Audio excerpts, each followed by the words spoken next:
वेदप्रिये वेदान्तर्गतवासिनी जनप्रिये जगत्कल्याणकारके कदम्बवनवासिनी कात्यायनी कनकाम्बरधरे कनकदुर्गे तव सुप्रभातम्।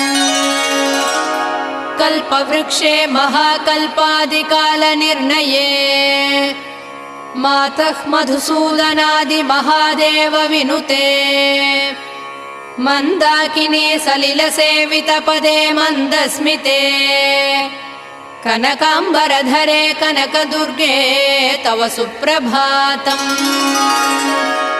शिववामभागे शिवे शैवेतरसेवितपदे विजयदुर्गे महादुर्गे हे जगन्मातृके जगदाम्बिके जाह्नवी सखी